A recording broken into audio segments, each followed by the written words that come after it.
And on to the final one, the device tunnel status in UI. Yes, this is a common question that we get. So the device tunnel, just as a bit of background information, always on VPN is really designed to operate at the user level. When it was first introduced, there was no device tunnel. The only thing was the user tunnel. So many customers pushed back and said, we need a device-based connection because we are hybrid Azure AD joined, or we're just on-premises AD joined, and we need that pre-log-on connectivity to support logging on without cache credentials. We ship new devices to users in the field, and they have to be able to log on. And so Microsoft very quickly realized that, yeah, in order to provide feature parity with direct access, which had a device-based connection to it, that they needed to come up with some sort of solution. So they built this device tunnel. The device tunnel, I would submit to you, is a supplemental connection to support the user tunnel. The user tunnel is the main access tunnel. The device tunnel is there to support those corner cases where you must have access to a domain controller to process a logon, again, without cache credentials.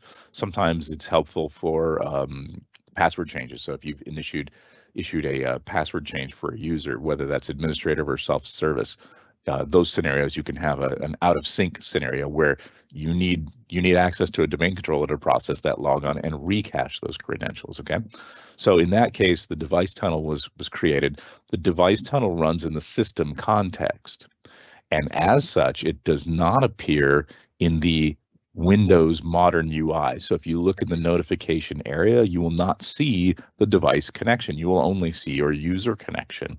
And so many administrators said, well, I'm only using the device tunnel. I'm using the device tunnel by itself, and I would like some sort of visual indicator in the notification area to know that it's connected.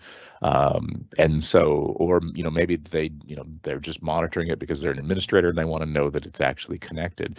There is unfortunately no way to see this at the lock screen. That would be really awesome if they did that. But unfortunately, the only thing we have is you can, via a registry setting, set this in the registry, and you can actually view that information, the status information, in the modern UI. You still can't interact with it because it is running a system, but at least you get a visual indicator that the device connection is up. And again, that's just a registry key, which is fairly easy to do, but again, at scale, it's problematic. And so that is once again just a checkbox that we have here in the in DPC.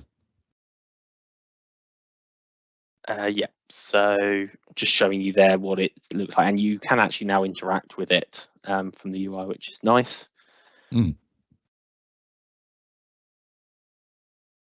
that setting itself is under the device tunnel settings here, and you have, did I put it in advanced? Yeah, I did. So it's under this show device tunnel status in UI, and that's just again a enable or disable option. Yep. And whether or not you show this to your users is up to you, but the option is available. I have had customers say, well, the user shouldn't know or care about the device tunnel, so we don't want to show it to them, and that's the default. But then I've had other customers who, again, either maybe they're just doing a device tunnel only, and we don't recommend that, but that's a supported scenario. You can certainly do that. And so if that's the case, then you would absolutely need this feature.